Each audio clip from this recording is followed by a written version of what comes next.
ক্বালা নবী সাল্লাল্লাহু আলাইহি ওয়াসাল্লাম,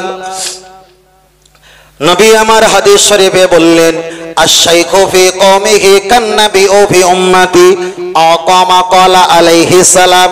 আল্লাহ নবী আমার হাদিস শরীফে বললেন, তামাম পৃথিবীর জমিনে আমি রাসূলুল্লাহ হায়াতে বেঁচে আছি, আমার উম্মতদের যদি কোনো বিপদ আপদ সমস্যা হয়, ওরা আমার কাছে আসলে ওদেরকে আমি জান্নাতের রাস্তা দেখিয়ে দেব, এটাই আমার গুরু দায়িত্ব। আল্লাহ নবী পরে বললেন, আশ-শাইখু ফি কওমিহি, ওই সব কওমদের কাছে যত শায়েখ আল্লাহর ওলি দুনিয়াতে অবতরণ করবে, নাজিল হবে, আমার আল্লাহর বান্দা ওই জামানার উম্মতেরা ওরা নবী পাবে না। ওই শায়েখ ওলি আউলিয়া মুজাদ্দিদ আল্লাহর ওলি আল্লাহর মাহবুব বান্দা ওদের কাছে যখন পৌঁছে যাবে, কোন পথে চললে জান্নাত, কোন পথে চললে জাহান্নাম, ওদেরকে রাস্তাটা দেখিয়ে দেবে। তাই আমি নবী হাদিস শরীফে বললাম, আল উলামা ওয়ারাসাতুল আম্বিয়া, মা বাপ মা মারা গেলে সন্তানের সম্পদ রেখে যায়। আমি রাসূল দুনিয়া থেকে বিদায় নিলাম, আমি দুনিয়ার কোনো সম্পদ রাখলাম না, ওয়ারাসাতুল আম্বিয়া হাক্কানি আলেম রেখে গেলাম, তারাই তোমাদের যে রাস্তাটাই নাজাত বলে প্রমাণ করে দেবে। তোমরা যদি তাদের কথা মান্যতা দিতে পারো, ওটাই হবে তোমাদের নাজাতের কারণ। জোরে বলেন সুবহানাল্লাহ। চলেন আমি আপনাকে বোঝাতে চেয়েছি, আমার যদি মাদ্রাসা থাকে, মাদ্রাসায় কিভাবে আমি দান তুলব, আমার বক্তব্য থাকবে এই লাইন, যাতে আমার ভিতরে কিছু মাল আসে। আমি মসজিদ চালাই, মসজিদে কিভাবে মানুষেরা দান করবে, আমার বক্তব্য থাকবে ওই লাইন, যাতে করে মসজিদে দুটো দান আসে। আমি সমাজ সেবা হয়েছি, আমার ওয়াজের মাহফিলটা এটাই আমি কাজে লাগিয়েছি। আমার বক্তব্য দেবার মতো একটা স্টেজ তৈরি করলে অনেক টাকা খরচা হবে, কিন্তু সমাজের মাহফিলে যখন আমার দাওয়াত করবে, আমার বিষয়টা তাদের কাছে তুলে ধরবো, এটাই কিন্তু একটা কৌশল। তাহলে এক একটা মানুষ এক একটা নিয়ত, এক একটা সিদ্ধান্তের উপরে চলছে, কিন্তু পৃথিবীর জমিনে নবী আমার হাদিস শরীফে বললেন, লা ইয়াবকা মিনাল ইসলামি ইল্লা ইসমুহু আও কামা ক্বালা আলাইহিস সালাম। পৃথিবীর জমিনে ইসলাম থাকবে, কিন্তু কোরআন হাদিসের ক্যামেরা নিয়ে দেখতে পাওয়া যাবে, ওদের ভিতরে হয়তো ঈমান পাওয়া যাবে না।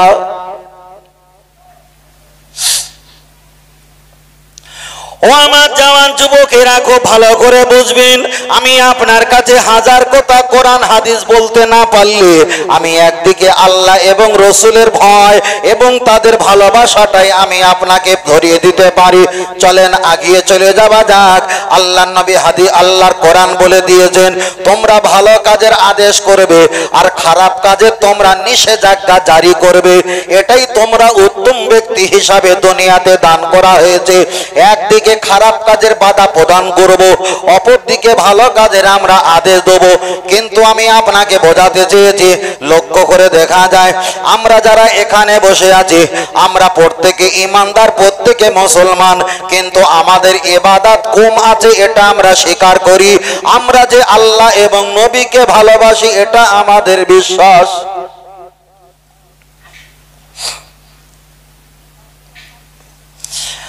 আপনারা ভালো বলতে পারবেন, যারা মাছের দোকান দেয়, মাছের দোকান, ওরা কিন্তু মাছগুলো একটা ক্যাটারি করার জন্য, পার্সেল বানিয়ে দেওয়ার জন্য কিছু ছোলা কাঠের একটা কার্টন থাকে, ওই কার্টনে কিছু বরফ দিয়ে দেয়, কিছু মাছ দেয়, যাতে মাছগুলো ভালো থাকে। কিন্তু ওই বরফ যদি কোনো ব্যক্তি 5 কেজি ওজনের বরফ ফাঁকা জায়গায় নিয়ে যদি বিক্রি করে, সকাল থেকে নিয়ে দুপুর পর্যন্ত যদি খোলা জায়গায় বিক্রি করে, কোনো ব্যক্তি যদি বরফকে যদি না কেনে, ওই ব্যক্তিটা লস আর লস। কেন? হাওয়া পেয়ে, সূর্যের আলো পেয়ে আর হাওয়া বাতাস পেয়ে ওই বরফটা গলে গলে গলে গলে পানি হয়ে মাটির পেটের ভিতরে পৌঁছে যাবে। আল্লাহ আমাদের 70 বছর 60 বছর টোটাল একটা হায়াতের জিন্দেগি করে আল্লাহ দুনিয়া নামীয় জায়গায় আমাদেরকে বসিয়ে দিয়েছে। আমাদের প্রতি সেকেন্ডে প্রতি মিনিটে বরফ নামীয় গলে যাবার মতো আমাদের হায়াত কমছে না কমে না? প্রতিদিন প্রতি সেকেন্ড কমছে। আমি আপনাকে বোঝাতে চেয়েছি, লক্ষ্য করে দেখা যায় একটা সন্তান যদি আল্লাহ দান করে আপনার বাড়ি পরিবার, একটা মেয়ে সন্তান, ওই মেয়ে সন্তানকে ওজন করলে হয়তো 3.5 কেজি কিংবা 4 কেজি কম বেশি ওজন হবে। ওই বাচ্চাটা ভূমিষ্ঠ হবার পর একটা মহিলা তাকে সুন্দর করে গোসল করিয়েছিল, আবার সুন্দর সাবান দিয়েছিল, সুন্দর একটা কাপড় তার জন্য ব্যবহার করিয়েছিল। ওই বাচ্চাটার বয়স যখন আবার 18 কিংবা 20 বছর হবে, আবার ওই মহিলাটাকে গোসল দেবে। ওনার আত্মীয়, ওনার ক্লাসমেট, ওনার যারা পরিবার মেয়ে জাত আছে, নারী জাতেরা ওই মেয়েটাকে বিবাহ দেওয়ার জন্য সুন্দর করে গোসল করিয়ে দেবে, সেটাও নারী জাত। তাহলে প্রথম ধন্যী বড়ি গোসল দিয়েছিল, ওটা ছিল নারী জাত। দ্বিতীয় নম্বরে যারা গোসল দেবে তারা হতো না নারী জাত। তবে এই গোসলটা দেওয়ার পরে ছোট জামা আর দেবে না, এবার দেবে লাল কিংবা হলুদ রঙের একটা শাড়ি কাপড়। আবার ওই মেয়েটা 18 বছর পর যখন চলে যাবে, 60-70 বছর হয়ে যাবে, ওই মেয়েটা মৃত্যুবরণ করলে আবারও তৃতীয় নাম্বারে নারী জাত একদল মানুষ মেয়েরা এসে ওই মেয়েটাকে গোসল করিয়ে দেবে। তখন দিয়েছিল ছোট জামা, মাঝখানে বিয়েতে দিয়েছিল লাল কিংবা হলুদ শাড়ি, তৃতীয় নাম্বারে সাদা শাড়ি তার গলায় পেঁচিয়ে দেওয়া হবে। তাহলে প্রথমে দিয়েছিল নারী জাত গোসল, দ্বিতীয় নম্বরে দিয়েছিল নারী জাত গোসল, তৃতীয় নম্বরে দিয়েছিল নারী জাত গোসল। ওই মেয়েটাকে যখন কবরে দেওয়া হবে, এমন একটা জায়গা যারা একবার চলে যায় কিয়ামত পর্যন্ত আর ফিরে আসে না। আপনি একটা বার চিন্তা করবেন, কবরে দেওয়ার পর সামনে পিছনে মানে পায়ের দিকে মাথার দিকে 2 জন ব্যক্তি নেমে যায়। আপনি মনে করবেন এরাই হয়তো আমার দুনিয়াতে সবচাইতে আপন ছিল, কিন্তু আমি এত বড় হতভাগা, এদেরকে আমি ইজ্জত দিতাম না, এটাই আমার দুর্বলতা। কিন্তু পায়ের দড়ি, মাঝখানের দড়ি, মুখের দড়ি, মাথার দড়ি যখন খুলে দিয়ে এক এক করে যখন মাটিতে ভর দিয়ে উঠে চলে আসবে, আপনি দুনিয়াতে একাই হয়ে গেলেন কবরে। চিন্তা করে দেখেন, টোটাল পৃথিবীটা রঙে রঙে আপনাকে নিয়ে, এই পৃথিবী আপনাকে নিয়ে ব্যবহার করেছে। যখন আপনার বয়স হয়ে গেছে, পৃথিবী আর স্বাদ নিতে পারে না, তখন কিন্তু দুনিয়ার মাটি আপনাকে গিলে খেয়েছে। কোন স্বাদ যখন নিতে পারবে না, তখন এই দুনিয়ার মাটি বলবে চল আমার ভিতরে আয়, গিলে খেয়ে নেবে। বলেন এই জিন্দেগিটা কি হবে? আজকে আমি এখানে বসেছি, আমি যদি ইন্তেকাল করি, এই জায়গায় আমার মতো হুজুর না পেলে আরো মার্কেটে অনেক হুজুর আছে, তাদের কারণ না কারো দাওয়াত করে এই জায়গাটা বসিয়ে আমাদের সংসারটা মিটিয়ে নেব। ইমাম সাহেব হুজুর যদি মারা যায়, আবার 1 সপ্তাহ, 10 দিন, 20 দিন, 1 মাসের ভিতরে নতুন একটা ইমামকে আবার পোস্টিং এ বসিয়ে দেবো। যদি সেক্রেটারি সাহেব যদি মারা যায়, আবার নতুন একটা ছেলেকে সেক্রেটারি জায়গায় বসিয়ে দেবো। এই পৃথিবীর কোনো ক্ষতি হবে না, কোনো লাভ হবে না। যা লাভ আর ক্ষতি আমাদের নিজেদেরই হবে, ঠিক না বেটি? বারবার বলছি, একটু খেয়াল রাখেন। কেন? দুনিয়াটা, পৃথিবীর কবরের দিকে তাকান, যত হিরো ব্যক্তি ছিল সব কবরবাসী হয়ে গেছে। যদি পৃথিবীতে হিরো ব্যক্তি দেখতে হয়, কবরের দিকে তাকিয়ে দেখেন, কে হিরো কে জিরো সব সমান চেনা যায় না। ওই জন্য কবরের কাছে গেলে হাদিস শরীফে এসছে, মৃত্যুর কথা মনে পড়ে। ওই জন্য কবর জিয়ারাত করা জায়েজ। কবর জিয়ারাত মানে হলো কবর দর্শন করা, জিয়ারাতের ব্যাখ্যা হলো দর্শন করা, বুঝলেন না? কবর জিয়ারাত করা জায়েজ। ওই জন্য কবর জিয়ারাত করলে কি হয়, নিজের মরণের কথা স্মরণ হয়। তাহলে আমরা এখানে ছিলাম না, আমরা এসেছি, আবার এমন একটা সময় আসবে আমরা কেউ এখানে থাকবো না।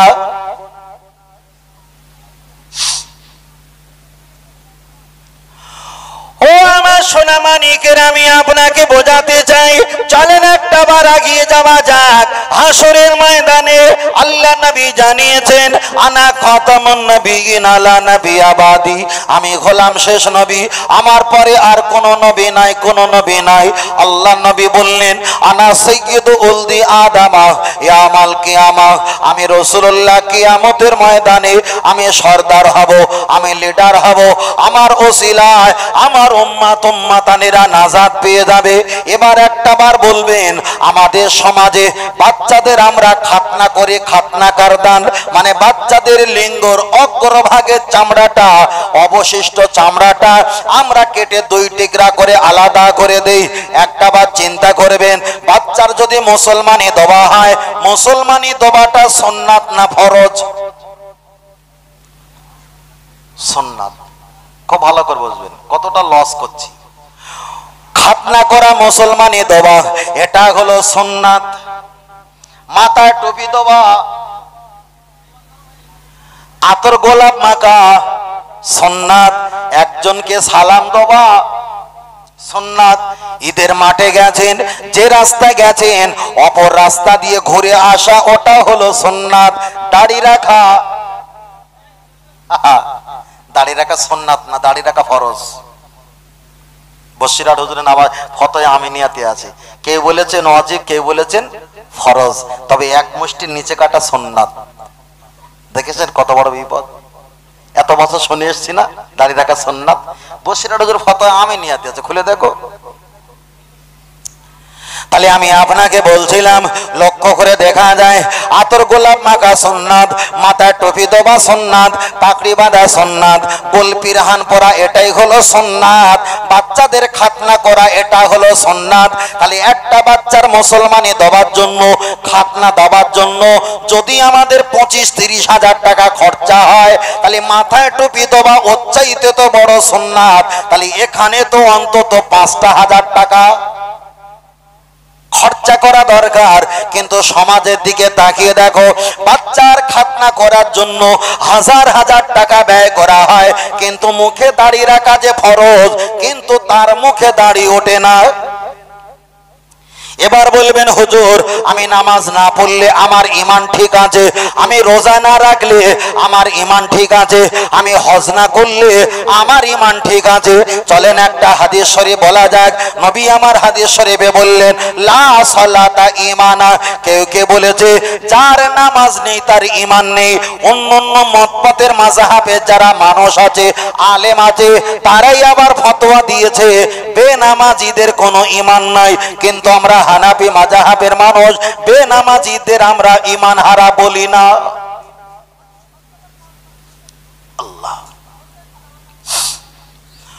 ও আমার বাপজিরা লক্ষ্য করে দেখা যায়, তাহলে একটা বাচ্চা খাতনা করার জন্য আমরা 3 হাঁড়ি 5 হাঁড়ি আমরা বিরিয়ানি রান্না করি, 30-40 জনকে আমরা দাওয়াত করে খাওয়াই, আমরা প্যান্ডেল বানাই, সেখানে মানুষজনকে আমরা দাওয়াত করে খাওয়াই।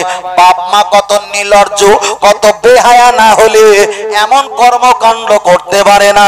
বাচ্চাদের অঙ্গ, বাচ্চাদের লিঙ্গ দেখার জন্য আত্মীয়দের ভাড়া করে দাওয়াত করে, তোমরা অমুক তারিখে অমুক মাসে বেলা এতটায় আমার বাড়িতে আসবে, আমার বাচ্চার মুসলমানি খাতনা করানো হবে। কিন্তু শরিয়াতের মাসলা হলো ওই বাচ্চার লিঙ্গ তো অন্য কোন ব্যক্তিকে দেখানো হারাম। নবী আমার একটা হাদিস শরীফে বললেন, ও আমার সাহাবায়ে কেরাম জেনে রেখে দাও, আল মারআতু ইযা সাল্লাত খামসাহা ওয়া সামাত শাহরাহা ওয়া হাসানাত ফারাজহা ওয়া তাআত বালাহা ফাতাদখুলু মিন আইয়ু আবওয়াবিল জান্নাতি শাআত। আল্লাহ নবী বললেন একটা মহিলা জান্নাতে যাবে যদি 5 সারা দিনে 5 ওয়াক্ত নামাজ আদায় করে, যদি সারা বছরে একটা মাস যদি রোজা রাখে, আর স্বামীর প্রতি যদি খেদমত করে। তারপরে কেউ কে বলেছেন 2 পাঁচার মাঝখানে, 2 ঠোঁটের মাঝখানে ইজ্জতকে যদি ঠিক রাখে 8টা জান্নাত দেখানো হবে। ইচ্ছা অনুযায়ী যে কোনো জান্নাতে ওই ব্যক্তিটা হাজির হতে পারবে পারবে পারবে। এবার আমি আপনার কাছে একটাই কথা বলবো, আল্লাহর কোরআন জানিয়েছে, কেউ বলেছে 2.5 বছর, কেউ বলেছে 2 বছর। আপনার বাড়ি একটা সন্তান আছে, হোক সেটা ছেলে হোক সেটা মেয়ে, ওই বাচ্চার বয়স যদি 2 বছর হয়, 2 বছর হওয়ার পরে নিজের মায়ের বুকের স্থানে মুক্ত বাহারার গর্ভধারিণী মা, যে মায়ের পদতলায় নবী আমার বললেন ইন্নাল জান্নাতা তাহাদা আকদামা উম্মাহাতিকুম, তোমার মায়ের পায়ের তলায় জান্নাত। যে নবী জানিয়েছেন হুমা জান্নাতুকা আনারুকা, তোমার বাপ মায়ের মুখে জান্নাত আর জাহান্নাম। তোমার বেলায় যদি কষ্ট পায়, তোমার কপালে জাহান্নাম হয়ে গেল। তোমার কাজে যদি আব্বা মা খুশি হয়ে যায়, আল্লাহ তোমাকে জান্নাত অবশ্যই দিয়ে দিল। কিন্তু আমার বলার বিষয় হলো একটা বাচ্চার বয়স যদি 2 বছর হয়, ওই 2 বছরওয়ালা বাচ্চা নিজের মায়ের বুকের স্থানে মুখ দিতে পারবে না, নিজের মায়ের বুকের স্থানে হাত দিতে পারবে না, নিজের মায়ের বুকের স্থানে দুধ খেতে পারবে না। তাহলে 2 বছর বাচ্চা যদি নিজের গর্ভধারিণী মায়ের বুকে যদি মুখ না লাগাতে পারে, এটাই যদি আল্লাহ হারাম করে দেয়, তাহলে 8 বছর 9 বছরের বাচ্চার লিঙ্গ আত্মীয়কে ভাড়া করে দেখানো এটা কি জায়েজ? আমি কি অযৌক্তিক বলছি বাবু? খুব ভালো করে বোঝেন। বিষয়টা হলো কি, আমরা যখন আমাদের মেয়েদের কিংবা ছেলেদের যখন আমরা বিবাহ শাদী দেওয়ার সময় আমরা একটা ব্যাখ্যা করি, তোমরা আসবে 50 জন, আমরা যাব 50 জন। ভালো করে বুঝবে, খুব ভালো করে। শরীয়তটা কোথায় আমরা জবাই করে দেই একটু খেয়াল করেন। মেয়ের বাপ বলল আমরা যাব 50 জন, ছেলের বাপ বলল ঠিক আছে তোমরা আসবে 50 জন। এখন যাকে বাদ দেবে সে তো ফরকে পালিয়ে যাবে। 50 জনের জায়গায় এখনো 7 জন 8 জন 10 জন বেড়ে গেছে, হয়ে গেছে 60 জন। যাদের বাড়ি যাব তারাও জানে 50-এর জায়গায় আরো 30 জন বাড়িয়ে রাখাই ভালো, কেন ওদেরও মনে পাপ, ওরাও 50 জন বলে 70 জন আসবে। একদম সমাজ চলছে এইভাবে। চলেন এগিয়ে যাওয়া যাক। লক্ষ্য করে দেখা যায় তাহলে 50 জন থেকে 60 জন যখন হয়ে গেল, এখন যদি 5টা গাড়ি যায়, 5টা গাড়ির তো ড্রাইভার আছে, সেটাও 5 জন, আরও তো 5 জন বেড়ে গেল। এবার আপনি বলবেন ছেলেটাকে বিবাহ দিয়েছে মেয়ের সম্পর্কে, মেয়ের বাপের কাছ থেকে 50 কিংবা 1 লক্ষ টাকা নিয়েছে। এবার বলেন এই হারাম টাকা কোথায় ব্যয় করবে? যেখানে 50 জন আসার কথা ছিল, যেখানে 70 জন চলে এসেছে, টোটাল হারাম টাকা তাদের মাঝে বিলিয়ে দিচ্ছে। বসিরহাট হুজুর ফতোয়া আমিনিয়াতে বলেছেন কেউ যদি হারাম জিনিস বিসমিল্লাহ বলে খায়, হারাম জিনিস বিসমিল্লাহ বলে খেলে ওই ব্যক্তিটা তো বেঈমান। হুজুর আমার ব্যাখ্যা করে বলেছেন কেউ যদি জানে এটা হারাম জিনিস বিসমিল্লাহ বলে খালে আমার ইমানে পক্ষঘাত হবে, আমি বিসমিল্লাহ বলবো না, আমি শুধু খাওয়া শুরু করব। হুজুর ব্যাখ্যা দিয়ে বলেছেন যদি তুমি হারাম জিনিস বিসমিল্লাহ বলে না খাও, এমনি যদি তুমি খাও, তোমার পিছনে 40 দিনের ইবাদত নষ্ট। তাহলে আপনি বিসমিল্লাহ বলে খেলে একটা বিপদ, বিসমিল্লাহ বলে না খেলে আর একটা বিপদ, মানে উঠলেও বিপদ, বসলেও বিপদ। চলেন আপনার কাছে আর একটা কথা বলি, তাহলে বিয়ে বাড়ির জন্য আমরা 50-60 জন যাই, আপনি কি বলবেন? নবী আমার বলেছেন 3টে কাজে তোমরা দেরি করো না। 1 নাম্বার নবী বলেছেন বালঘমিও সল্লনা, যখন নামাজের সময় হয়ে যাবে তোমরা তাড়াতাড়ি চলে এসো মসজিদে নামাজের জন্য। আল্লাহ নবী পরে বললেন অমাইয়েতে না, কোনো ব্যক্তি যদি মৃত্যুবরণ করে তার দাফন কাফন দেবার জন্য তোমরা তাড়াতাড়ি প্রস্তুতি হয়ে যাও। নবী আমার 3য় নম্বরে বললেন আন্নাল মারআতা ইদা বালাগাতিল মাহিদা, একটা মেয়ে যখন সাবালক সাবালিকা হয়ে যাবে তাকে বিবাহ দেওয়ার জন্য তোমরা বিলম্ব দেরি না করে, ভিড় না করে তাড়াতাড়ি বিয়ের ব্যবস্থা তোমরা করিয়ে দাও। জোরে বলেন সুবহানাল্লাহ। তাহলে বিয়ের জন্য যখন 50-60 জন চলে আসে, আমি বলবো এটা অ্যাকচুয়ালি কখনো ভালো হতে পারে না। কেন বিয়ের কাজটা তাড়াতাড়ি করা দরকার। 50-60 জন যারা এসেছে এরা তো আপনার বড্ড আত্মীয় কেউ হয় না। আপনি যে দোকানে মাল খেতেন ওই দোকানদারকে দাওয়াত করেছেন, যেখানে দর্জি কাজ করতেন দর্জি মালিককে দাওয়াত করেছেন, আপনি যে কোম্পানিতে কাজ করেন কোম্পানিকে দাওয়াত করেছেন। এমন হতে হতে 60-70 জন হয়ে গেছে, কিন্তু কিন্তু শরিয়াতের মাসলা হলো আপনার আপনজনকে নিয়ে ওই বিবাহের কাজটা সেরে নেওয়াটাই উত্তম। আবার একটা বই এসছে, যে বইটা আমরা পড়ি, যে খুতবাটা পড়ি জুম্মার খুতবা, 60 খুতবা, ইমাম সাহেব জুম্মার দিনে যে খুতবাটা পড়ায়, ওই খুতবার 5 নম্বর খুতবাতে এসেছে, তোমরা গুটি কতক মানুষকে নিয়ে তোমরা মসজিদে শুক্রবারে আসরে নামাজ পড়ে মসজিদের চত্বরে বিবাহ তোমরা দান করবে, এটাই হলো সবচাইতে উত্তম পন্থা। জোরে বলেন সুবহানাল্লাহ। আল্লাহ। ও আমার জওয়ান যুবকেরা, আমি আপনার কাছে যখন বলে ফেলেছি, ছোট করে একটা বার বলা যাক, বিয়ে করতে যখন ছেলেরা যখন আসে, আবার কিছু কিছু বাচ্চারা রাস্তার কাছে একটা গেট তৈরি করে, হোক সেটা প্লাস্টিক, হোক সেটা কলা গাছের, হোক সেটা বাঁচের, হোক সেটা কোনো একটা কাপড়ের, গেট করে বলছে আমাদের টাকা না দিলে আমরা ঢুকতে দেবো না। দাও চিটিংবাজি, এটা হারাম হারাম। যদি বলেন কেন, আপনি যে ছেলের পক্ষ রাস্তা আটকেছেন আপনি ঢুকতে দিচ্ছেন না, ওই বাড়িওয়ালা তো ওদেরকে আসার দাওয়াত দিয়েছে, অমুক তারিখে অমুক দিনে অমুক সময় আসার দাওয়াত দিয়েছে, তাহলে মেয়ের বাড়ি এরাই হলো মেহমান, আর মেহমানকে ডেকে রাস্তা আটকে পয়সা নেওয়া এটাই তো হারামি কাজ। আমি যদি আপনাকে খুঁটে খুঁটে বলি অনেক কটা ধরা পড়বে, কিন্তু বলার অবকাশ আমার থাকবে না, সংক্ষেপে কিছুটা বলে অন্য জায়গায় চলে যাব। আপনাকে একটাই কথা বলছি, মেয়ের যখন বিবাহ শাদী দেওয়া হয় ইজাবার কবুলের সঙ্গে, এখন বলল বাদুড়িয়া থানা অন্তর্গত অমুক থানা নিবাসী মোহাম্মদ শেখের তৃতীয় কন্যা মোসাম্মদ খাতুনকে 5001 টাকা দেন মোহরের বাজে, তোমার দুইজন সাক্ষ্য সহ আসিয়া তোমার কাছে আসিয়াছে, তুমি রাজি হইয়া সাক্ষ্য দিকে সম্মুখে বলুন আলহামদুলিল্লাহ, শরিয়াত মোতাবেক অনুযায়ী নিকাহ শাদী বিবাহ আল্লাহ রাস্তে কবুল করেলাম। তাহলে যে মেয়েটার সঙ্গে ছেলেটার বিবাহ হচ্ছিল 1 ঘন্টা আগে ছিল ওরা অপুরুষ ব্যক্তি, কিন্তু বিয়ের বদন যখন হয়ে গেছে, আল্লাহর কোরআন বললেন হন্না লিবাসুল্লাকুম ওয়া আনতুম লিবাসুল্লাহুন্না। একটা পুরুষের জামার ভিতরে গেঞ্জি যেমন টাইট হয়ে থাকে, একটা পুরুষ আর স্বামী ঠিক এতটা গায়ে গায়ে থাকবে, কিন্তু সমাজের কি নিয়ম, ছেলে আর মেয়ে যখন বিবাহ হয়ে গেছে, ওই ছেলের তরফ থেকে যতটা জামা কাপড় এসছে সব এসছে আলহামদুলিল্লাহ ভালো, মেয়ের মাথায় একটা ঠাকুরের মতো লাল পাতলা অন্না তুলে দিয়েছে, কিন্তু 50 জন খেয়েছে, 40,000 টাকা খরচা হয়েছে, 5টা গাড়ি এসেছে, নাকের কানের অনেক কিছু সম্পদ দিয়েছে, কিন্তু মেয়েকে পর্দা করার জন্য 1000 টাকার বরকা ছেলের পক্ষে জুটলো না। নাকি আপনাদের এলাকায় বিয়ে দিলে বোরকা দেয়? দেয় হয়তো, দিতে পারে অনেক জায়গায়, কিন্তু সব সম্পত্তি দিয়েছে, কিন্তু বোরকা সেই একটা পাতলা নেট মেয়ের মাথায় তুলে দিয়েছে, ও যা দেখা যাচ্ছিল নেট দেওয়ার কারণে আরো ভালো করে দেখা যাচ্ছে, এত সুন্দর পাতলা নেট। আল্লাহ।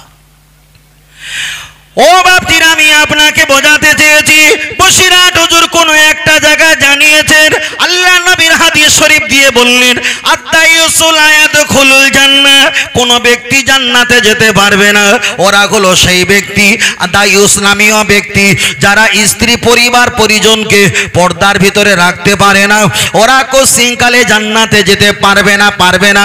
আপনার কাছে আমি আর একটা কথা বলি, আপনার স্ত্রী আংটি দিয়েছেন 30,000 টাকা, এটা ভালো ভালো, আপনি 2 কাঠা জমি লিখে দিয়েছেন, এটা আরো ভালো, আপনি তার জন্য ভালো একটা কামরা সাজিয়েছেন, এটা অবশ্যই আরো ভালো, তার জন্য অলংকার হীরা মুক্ত জহরত কাঞ্চন মণিমুক্তা আপনি দিয়েছেন, এটা অবশ্যই ভালো ভালো ভালো।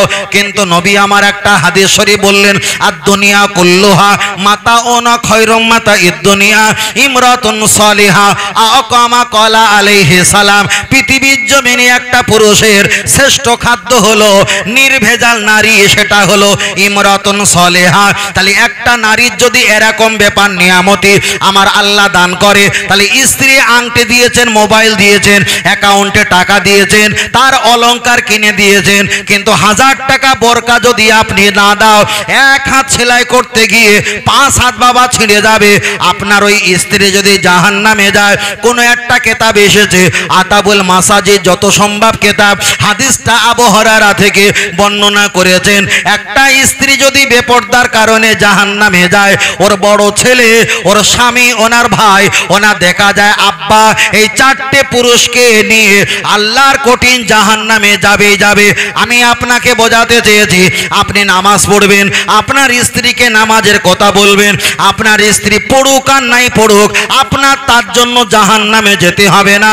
তবে আপনি যখন ইবাদত করবেন, আপনার স্ত্রীকে ইবাদতের দাওয়াত দিতে হবে।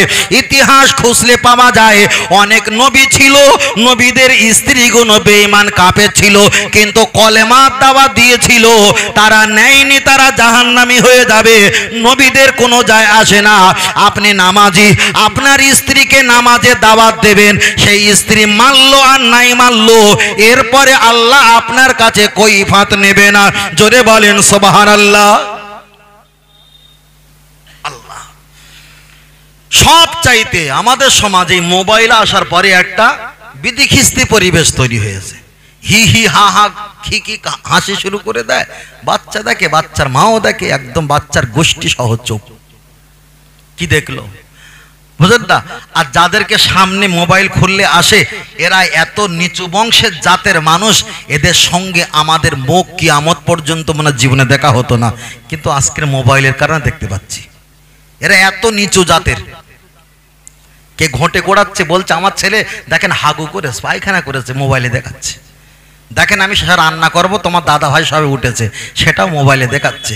পরিবেশ কি এর পরিবেশ আছে? খুব কঠিন। বারবার বলবো, একটু ওইগুলো ব্যয় কম করেন, ওই দিক থেকে একটু সরে আসেন, কেন যত ওই দিকে তাকাবেন চোখটা পাকষ্ট হয়ে যাবে। তখন আল্লাহর প্রতি আপনি লিল্লাহে যখন আপনি কাঁদবেন, আল্লাহর উদ্দেশ্যে নিজের গোনার দিকে তাকিয়ে, তখন কিন্তু অন্তরটা কঠিন হয়ে যাবে, তখন লস আমাদেরই হবে।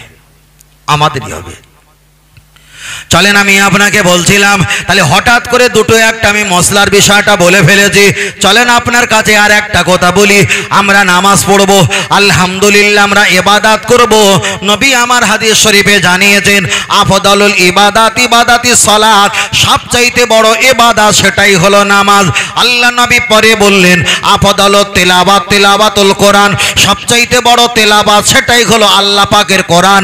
আফদালুজ জিকরি লা ইলাহা ইল্লাল্লাহু মুহাম্মাদুর রাসূলুল্লাহ সাল্লাল্লাহু আলাইহি ওয়াসাল্লাম। তাহলে তিনটের বিষয় নবী আমার শ্রেষ্ঠ বললেন। এক নম্বরে নামাজ বললেন শ্রেষ্ঠ ইবাদতের ভিতরে, দ্বিতীয় নাম্বার বললেন তেলাওয়াতের ভিতরে শ্রেষ্ঠ হলো কোরআন, তৃতীয় নাম্বার বললেন জিকিরের ভিতরে শ্রেষ্ঠ হলো আল্লাহ জিকির। আমি আপনার কাছে একটাই কথা বলবো, এখানে যারা আমরা বসে আছি, আমরা নামাজ অনেকে পড়ি, অনেকে আমরা আল্লাহর কোরআন তেলাওয়াত করি, অনেকে আমরা কলেমা শরীফ মাঝে মাঝে সময় পেলে পড়ি। তবে আল্লাহর বান্দা একটা বার জেগে রাখবেন, একটা বার শুনে রাখবেন, নবী আমার জানিয়েছে, হাদিসটা মিশকাতে পাওয়া যায়, কোন ব্যক্তি যদি খালেস নিয়েতে একবার সুবহানাল্লাহ পাঠ করে, আসসামা আল আরদা, আসমান আর জমিন যতটা ডিফারে, যতটা ফাঁকা জায়গা দূরত্ব, million million billion billion trillion trillion crore crore kilometre রাস্তা, কোন আল্লাহর বান্দা যদি একটাবার মন খুলে সুবহানাল্লাহ যদি পাঠ করে, আসমান আর জমিন এতটা ফাঁকা জায়গা, একবার সুবহানাল্লাহ বলার কারণে আমার আল্লাহ দয়া করে এতটা ফাঁকা জায়গা নেকি দিয়ে ভরপুর করিয়ে দেয়। আর একটু জোরে বলি সুবহানাল্লাহ। আল্লাহ একদিকে এই বক্তব্যের ভিতরে আমাদের দুনিয়াও উপকার, আখেরাতটাও উপকার। দুনিয়াতে ওরাই গরিব যারা নেকি কামাতে পারলেন না, দুনিয়াতে পরকালে ওরাই সবচাইতে গরিব হবে, আর দুনিয়াতে যারা নেকি কামিয়েছেন পরকালে সবচাইতে তারা ধনী। আল্লাহ চলেন আমি আপনাকে বলছিলাম, তাহলে নামাজের বিষয়টা বলতে বলতে অনেকটা কিছু যখন বলেছি, আপনার নামাজ পড়তে হবে। নামাজ যদি কাজা হয়ে যায়, কাজা তুলে দেওয়া যায়। আবার কি অল উমরিহি, তোমার পিছনে যত উমরের বয়সে যত কাজা হয়ে গেছে, আপনি সময় পেলে এক একটা ওয়াক্তে শুধু কাজা ফরজ নামাজগুলো আপনি তুলে দাও। এমন করে যদি 10 বছর 50 বছর 30 বছর আপনি যদি পড়ে যাও, পিছনে নামাজগুলো অলরেডি তুলে দেওয়া হয়ে যাবে। আমি আপনাকে বলছি, তাহলে একদিকে হয় আবু বকরের মতো ইমানদার হতে হবে, আর না হয় যদি জাহান্নামে যেতে হয় তাহলে আবু জাহেলের মতো কাফের হয়ে যেতে হবে। দুটোর ভিতরে একটা। চলেন একটাবার আগিয়ে যাওয়া যাক। এখন কোনো ব্যক্তি আল্লাহ না করুক, আপনাদের আসার পথে দেখলাম মোজারখানা মানে কবরস্থান, ওখানে আছে, আরো এলাকায় অনেক আছে। কোনো ব্যক্তি যদি হাসরের ময়দানে আল্লাহ যদি বিচার করে, কোনো ব্যক্তি যদি নেকি আর গুনাহ সমান সমান হয়, ছাপোষ একটা যুক্তি দিয়ে বলছি, হাসরের ময়দানে কারোর যদি গুনাহ বেশি হয় নেকি কম হয়, ওই ব্যক্তিটা জাহান্নামে যাবে। জাহান্নামে যাবার পর আল্লাহ যদি চায় নেকির বরকতে দয়া করে আল্লাহ একদিন না একদিন তাকে জান্নাত নসিব করাবে। আমার ভাইরা, বড় ভাইরা খেয়াল করেন, কারো যদি নেকি আর গুনাহ সমান হয়, একজনের 10 কেজি নেকি, একজনের 10 কেজি গুনাহ, এখন জান্নাতি না জাহান্নামী, জান্নাতি না জাহান্নামী? আপনারা বলবেন হুজুর সারাটা জীবন মুফতি সাহেব ওয়াজ করলো, সারাটা জীবন আলেম ওয়াজ করলো, সারাটা জীবন হুজুর পীর সাহেব জাহান্নামের ভয় দেখিয়েছে, আমি আজকে রে আপনাকে জাহান্নামের ভয় দেখাবো, তার পাশে আর একটা ভয় দেখাবো। কারো যদি নেকি কম হয় জাহান্নামে যাবে, কারো যদি গুনাহ বেশি হয়, যাদের যদি নেকি কম হয় জাহান্নামে যাবে, কারো যদি নেকি বেশি হয় জান্নাতে যাবে। 10 কেজি নেকি 10 কেজি গুনাহ হাসরের ময়দানে যদি ধরা পড়ে কোনো আল্লাহর বান্দা, তার নসিবটা খারাপ, নসিবটা খারাপ। ওই ব্যক্তিকে যদি জাহান্নামে দেয়, জান্নাত বলবে আল্লাহ 10 কেজি নেকির বিনিময়ে আপনি জাহান্নামে দিয়েছেন, আমি জান্নাত আমার নামেও 10 কেজি নেকি ওর ঈমান আমলে আছে, আমার পেটের ভিতরে দাও। আল্লাহ যদি আবার জান্নাতে দেয়, জান্নাত জাহান্নাম আল্লাহকে বলবে আল্লাহ 10 কেজি গুনাহ আমি তো ওনার কাছে পাবো, আমার পেটের ভিতরে দাও। আল্লাহ ইনসাফওয়ালা, আল্লাহ ন্যায় পরাণ, আল্লাহ ইনসাফওয়ালা, ইনসাফওয়ালা। তাহলে কারোর যদি নেকি গুনাহ সমান হয়, নসিবটা খারাপ, জান্নাত পাবে না, জাহান্নাম পাবে না। আল্লাহর কোরআনে এসেছে সূরাতুল আরাফ, অল জিবালা, অল জিবালা, ওই পাহাড় নামীয় জায়গা, ঘুটঘুটে কালো অন্ধকার, ওখানে জাহান্নামের মতো কঠিন জায়গা। জাহান্নামে গেলে একদিন ঘুরে আসা সম্ভব, কিন্তু আরাফ নামীয় জায়গাতে কোনো ব্যক্তি যদি একটা বার হাজির হয়ে যায় আর জীবনে ঘুরে আল্লাহর দয়ার জান্নাত পাবে না। তাই নবী আমার দুটো দোয়া মাঝে মাঝে করতেন আর কাঁদতেন, আল্লাহ আমার উম্মতকে নেকি গুনাহ সমান করাবে না, আর আমার উম্মতকে অকস্মাৎ হঠাৎ মরণ দেবেন না, একটু সময় নিয়ে মরণ দেবে, যার কারণে আমার উম্মত আল্লাহ আপনাকে ডাকার একটু সুযোগ পেয়ে থাকে। জোরে বলেন সুবহানাল্লাহ, আর একটু জোরে বলেন সুবহানাল্লাহ। তাহলে কারোর যদি নেকি আর গুনাহ সমান হয়, এ বিপদের শেষ নেই, এ বিপদের মোটেই শেষ নেই। যদি নাকি গুনার ভাগটা বেশি হয়, তবু জাহান্নামে গেলে আল্লাহ চাইলে একদিন না একদিন জান্নাত পাবে, কিন্তু নেকি আর গুনাহ যদি সমান হয়, বিরাট কপাল খারাপ, মারাত্মক কপাল খারাপ ভাই। তবে আল্লাহর কাছে দোয়া চাই। আল্লাহর কোরআন বলেছে লা তাকনাতু মির রাহমাতিল্লাহ, তোমরা যতই বড় গুনাহগার হও না কেন, আমি আল্লাহ আমার রহমতের দিকে তোমরা আশায় থেকো। বলো সুবহানাল্লাহ। আল্লাহ আমাদের ইবাদত বান্দেগি আমার নবীর খাতিরে আল্লাহ যেন কবুল করে নেন। সকলে বলি আল্লাহুম্মা আমিন। আরেকটা সকলে বলি আল্লাহুম্মা, আরেকটা সকলে বলি আল্লাহুম্মা আমিন। আল্লাহ, অসুবিধা হচ্ছে নাকি বাবু? আমার কথা বুঝতে পারছেন তো ভাই? আমি ভালো করে না বলতে পারলেও আমি তো মিথ্যা কথা বলে খুশি করাতে পারছি না, সত্য কথা বলছি, হয়তো ভালো করে বলতে পারিনি, এটা আমার দুর্বলতা, কিন্তু মিথ্যা কথা বলে খুশি করানো সম্ভব নয়। চলেন আগিয়ে যাই। চলেন, আপনার কাছে বলছিলাম নামাজের প্রসঙ্গে বলতে বলতে অনেকটা লম্বা হয়ে গেছে। এবার একটাবার আমি আপনাকে বলছি, যারা পাগলা মানুষ, পাগলা যাকে আমরা পাগল বলি, পাগল, এখন পাগলদের প্রতি নামাজ জায়েজ নয়, পড়তে পারে নাও পড়তে পারে। খুব ভালো করে বুঝবেন, যারা পাগল মানুষ তাদের প্রতি তো নামাজ জায়েজ নয়, পড়তে পারে নাও পড়তে পারে। পাগল মানুষ যারা আছে ওরা তো হজের সম্পর্কে কিছু বোঝে না, হজ করতে পারে নাও করতে পারে। যারা পাগল মানুষ, ম্যাড মানুষ, রমজান ওদের প্রতি অজিব ফরজ, আমাদের প্রতি তেমন, তবে ওদের প্রতি আল্লাহ এমন হুকুম দিয়েছেন ওরা করতে পারে, পালন নাও করতে পারে। হাদিস কোরআন শরীফে একটা আয়াত এসেছে, যারা লুলো, যারা খোঁড়া, যারা পাগল, যুদ্ধের ময়দানে তারা যদি না যায় আল্লাহ মুনাফিকের খাতায় ওদের নাম দেবে না। তাহলে ওদের জন্য আমার আল্লাহ অনেক ছাড় দিয়েছে, অনেক ছাড় দিয়েছে। কিন্তু আপনি একটা বার বলবেন, একটা পাগলকে আমার দেখা যায়, একটা অন্ধ ব্যক্তিকে দেখা হয়েছিল, আমি অন্ধ ব্যক্তিকে জিজ্ঞাসা করলাম, ভাই এই দুনিয়ার রং আমরা দেখতে পাই, তুমি কি কিছুই দেখতে পাও না? বলল না। তোমার বিবি কেমন, তুমি কি দেখতে পাও? বলল না, অনুভব করতে পারি। তোমার বাচ্চাদের কি দেখতে পাও? বলল না, আমি অনুভব করতে পারি। আবার শুনি, এটাই আমার সন্তান। আমি টাকা পয়সা দেখতে পাই না, আমি অনুভব করতে পারি এটা এই টাকা হতে পারে, এত বড় এত সাইজ এটা এই টাকা হতে পারে। তুমি কি চোখের জন্য আল্লাহর কাছে কোনো আফসোস করো না? উনি তখন খুব কণ্ঠস্বরে বলেছিল, ভাই কি বলবো, আমার দুনিয়াতে ইবাদত যদি কবুল না হয় আল্লাহর কাছে গিয়ে বলবো, আল্লাহ আপনি আমার চোখটা অন্ধ করে দিয়েছিলেন, আমি দুনিয়ার কোনো রং কোনো ফল আমি দেখতে পেলাম না।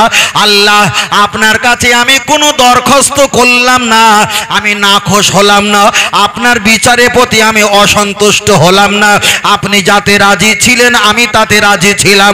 আল্লাহ আমি যদি জাহান্নামে যাই আমার এই চোখটা বন্ধ করে আপনি দিয়েছিলেন, এই খুশিতে থাকার কারণে আল্লাহ যদি আমার একটু নাজাত মিলিয়ে দেয়, জোরে বলেন সুবহানাল্লাহ। তাহলে একটা কানা ব্যক্তি তিনিও আল্লাহর কাছে জান্নাতের আশা করে, একটা পাগল ব্যক্তি তিনি যদি কথা বলতে না পারে কেমন করে মুসলমান হবে? ইশারা করে দাও, গঙ্গা आदमी जबान से इकरा कर नहीं सकता ता उसका ईमान लाना कैसा मालूम होगा? उसका ले कुदरती मजबूरी औजात से इशारा कर दो। একটা বার ওই পাগল ব্যক্তি আল্লাহ আল্লাহ যদি কিছুই না বুঝতে পারে আসমানের দিকে আঙুলটা উঁচু করে বলো আল্লাহ এক, উনি যদি ওনার ভাষায় যদি মাথা নেড়ে বলে হ্যাঁ আল্লাহ এক, আল্লাহ নবী বলেছেন ওই ব্যক্তিটাই হলো ঈমানদার। জোরে বলেন সুবহানাল্লাহ। তাহলে একটা পাগল ব্যক্তি, একটা ম্যাড ব্যক্তি, একটা লুলোখোড়া ব্যক্তি, এদের জন্য আমার আল্লাহ অনেক ছাড় দিয়েছে। এ আমার সোনা মানিকেরা, আজ আপনাদের জানিয়ে দিই, আজকে যাদের প্রতি নামাজ ফরজ হয়েছে আপনার টাকা নাই, কুরবানি এবছর দেওয়ার প্রয়োজন নাই, আপনার টাকা নাই, এবছরই হজ করা প্রয়োজন নাই।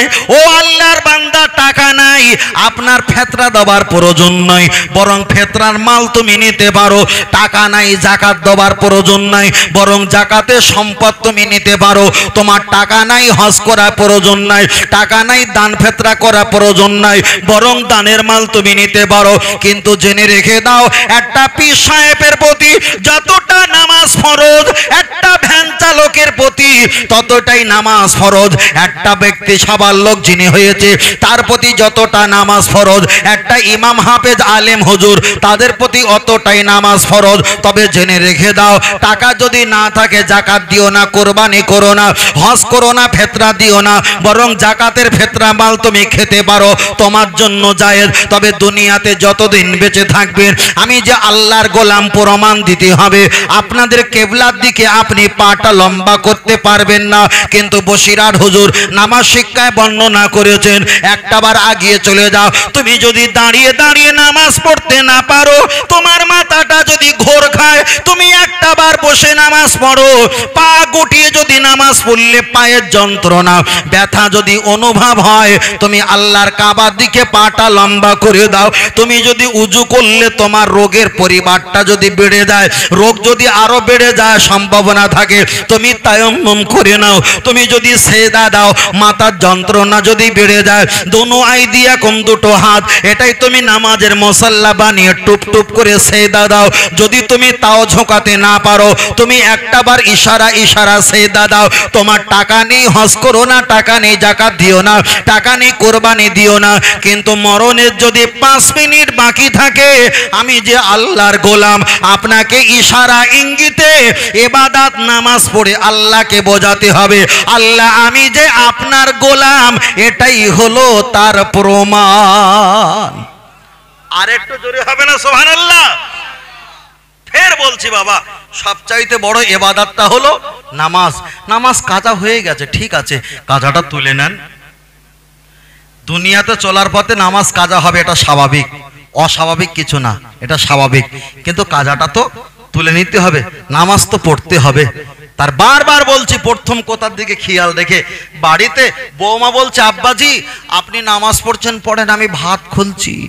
ঠান্ডার সময় বৌমা ভাত খুলে যদি বসে থাকে, শ্বশুর মশাই যদি নামাজের একটু লম্বা সময় নেয়, বৌমা মনে করবে আমার শ্বশুর নামাজটা ধরলো, তা ছাড়ার নাম নেয় না। আবার যদি শ্বশুর আব্বা মনে করে আমি যদি একটু তাড়াতাড়ি নামাজ পড়ি, তাহলে বৌমার কষ্টটা কম হবে, কেন বৌমা একটু ঘুমাতে যাবে, সারাদিন কাজকর্ম করেছে। এখন একজনের মন রাখতে গিয়ে আল্লাহর সঙ্গে কান্নাকাটি সব চলে গেছে আসমানে। কথা বুঝতে পেরেছেন? ওই জন্য বলছি বাবা, আল্লাহর কাছে কান্নাকাটি করবেন, ইবাদত করবেন, আলাদা একটা সময় নাও। আগে যদি পায়খানা লাগে, নামাজ ছেড়ে দিয়ে পায়খানা করে এসো। আগে যদি ক্ষুধা লাগে, খাবারটা সেরে নাও, নামাজটা বন্ধ করে দিয়ে খাবার সেরে নিয়ে তারপরে নামাজে দাঁড়িয়ে এসো। তোমার নামাজে যখন দাঁড়াবে, সামনে পিছনে কোনো চিন্তা ফেকের কোনো টান যাতে না থাকে, তোমার সঙ্গে তোমার মাবুদের সঙ্গে যেন সম্পর্ক থাকে। আল্লাহ কবুল করেন, বলুন আল্লাহুম্মা আমিন। আর একটা সকলে বলি আল্লাহুম্মা আমিন। আমরা যা শরীর নাড়াচাড়া দিয়ে যাই ইবাদত করছি না ভাই, আল্লাহু আলাম, আল্লাহ ভালো জানি যে কোন জায়গায় যাচ্ছে, কোন জায়গায় যাচ্ছে।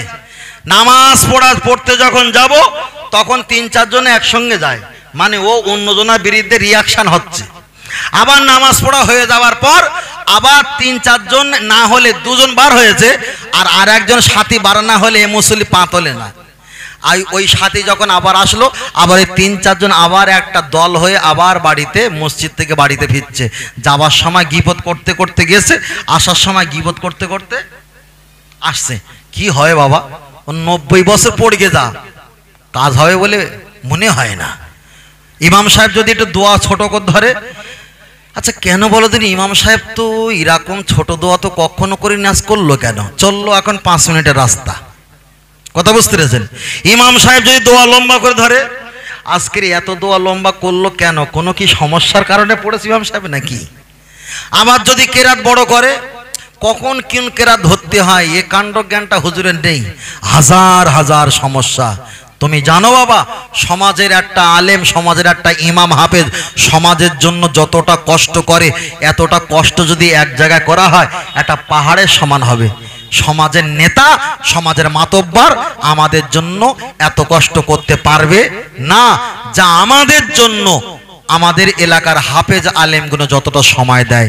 একটুকুনি বলছি, এই জলসার আগে বাচ্চাদের কেরাত প্রতিযোগিতা হয়েছিল তো, গজল হয়েছিল তো, কেরাত হয়েছিল তো। এই যে বাচ্চাদের যদি বলতেন বাবা তোমরা একটা করে গজল, একটা করে কেরাত তোমরা পড়ে আসবে, ওরা পড়ে আসতো। ওই 1 2 3 4 28 30 32 45 94 90 এমন হতো। কিন্তু বাচ্চাদের যখন একটু প্রাইজের লোভ দেখিয়েছে, ওই বাচ্চাগুলো একটা সূরা 20 বার 30 বার 25 বার একে শুনিয়েছে, ওকে শুনিয়েছে। ওই সূরাটা পাকষ্ট হয়ে গেছে, পরিপূর্ণটা শুদ্ধতা হয়েছে। পৃথিবীর যে প্রান্তে গিয়ে ওকে একটা সূরা পড়তে বলবে, তখন এই প্রাইজ লোভার নোবে যে বাচ্চাটা কোরআনের সূরা মুখস্থ করেছিল, জীবনের ভিতরে এই কেরাতটা শুদ্ধ আর সচ্ছল পরিষ্কার হয়েছে, সারা জায়গায় এই কোরআনের সূরাটা পড়তে পারবে। ঠিক না বেঠিক? তাহলে এই কোরআন পড়ার পর এই বাচ্চা যতটা নামাজ পড়বে, আপনারা টাকা দিয়েছেন, অর্থ দিয়েছেন, ইমাম সাহেব হুজুর তাদের সহযোগিতা করেছে, এই যতটা কোরআন তেলাওয়াত করবে রাসূল বলেছেন অতটা সওয়াব তিনি পাবে, আর যারা শিক্ষা দিয়েছে তানারাও অতটা সওয়াব পাবে। জোরে বলেন সুবহানাল্লাহ। একে বলা হয় সাদগায়ে জারিয়া, একে বলা হয় সাদগায়ে জারিয়া। একটা মোবাইলে যদি আমরা প্রোমো মেরে থাকি, একটা মোবাইলে পয়সা না মারলে ফোন যাওয়া বন্ধ, কিন্তু ফোন আসে। এখন তো জিও কোম্পানি অন্য কানেক্ট করে দিয়েছে, এত টাকা না মারলে যাবেও না, আসবেও না। যে সিস্টেমটা পূর্বে ছিল, টাকা না মারলে যে 999 টাকা যেটা করে দিয়েছি, ফোন যাবে না কিন্তু ফোন আসবে। তা কোনো ব্যক্তি যদি মৃত্যুবরণ করে, সে নেকি আর কামাতে পারবে না, নিজে নিজে নেকি কিছু করতে পারবে না, কিন্তু নেকি আসবে, নেকি আসবে। ওকে বলা হয় সাদগায়ে জারিয়া। আপনার বিবিকে আপনার বাচ্চাকে কোরআন পড়া শিখিয়েছেন, যতদিন কোরআন পড়বে নামাজ পড়বে, আপনি পিতামাতার দায়িত্ব নিয়ে পড়িয়েছেন, শিক্ষক পড়িয়েছেন, ততদিন কবরে শুয়ে শুয়ে আপনার সন্তানের সওয়াব আপনার সন্তানও পাবে, অতটা সওয়াব আপনিও নিজে পাবেন। জোরে বলে সুবহানাল্লাহ। দরুদ শরীফ পড়ি জোরে জোরে, আল্লাহুম্মা সাল্লি আলা, খুব জোরে,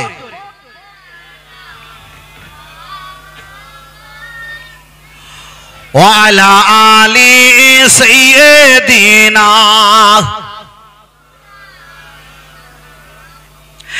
মা আমিনার ঘরে যাব, সেইখানে আখিরি নবীকে পাবো, মনের কথা সব বলিব, সে যে মুহাম্মদ ইয়া রাসূলুল্লাহ। আল্লাহুম্মা সাল্লি আলা, জোরে যুবক ভাইরা পড়েন না বাবা, ওয়ালা আলি সাইয়্যিদিনা।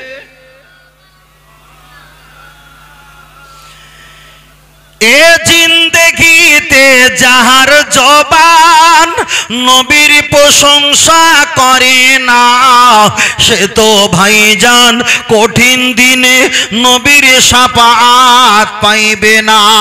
জোরে আল্লাহুম্মা সাল্লি আলা সাইয়্যিদিনা, মাশাআল্লাহ, ওয়া আলা আলি সাইয়্যিদিনা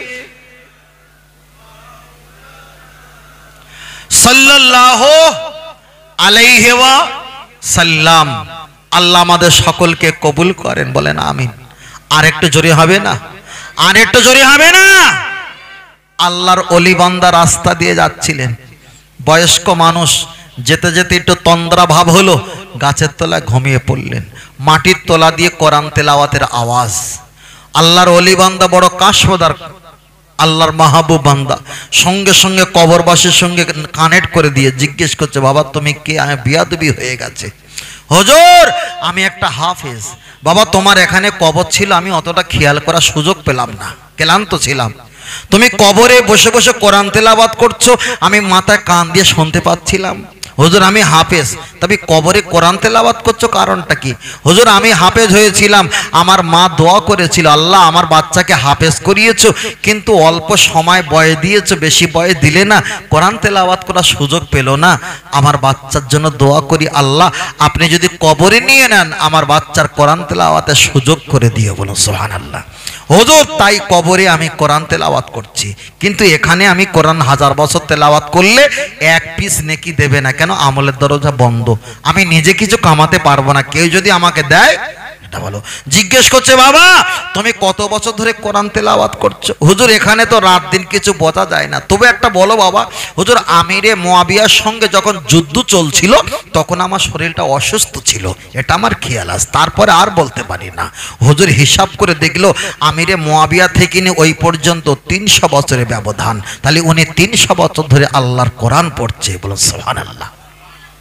হিসাব করে বললেন, হুজুর আপনি যে একবার সুবহানাল্লাহ পাঠ করেছেন, এই 300 বছরের ব্যবধান শুনে আল্লাহর কাছে এই সুবহানাল্লাহটা একটু আমার নামে বকশে দেন। আর একটু জোরে বলে সুবহানাল্লাহ। আল্লাহর ওলি বান্দা ওনার জন্য দোয়া কামনা করে কিছু দরুদ কলেমা তহবা পাঠ করে ওনার রূহ পাকে পৌঁছে দিয়েছেন। তাহলে এখানে প্রমাণ হয়ে যায় উপর থেকে নেকি দেওয়া সম্ভব, ঠিক না বেটি? উপর থেকে নেকি দেওয়া সম্ভব।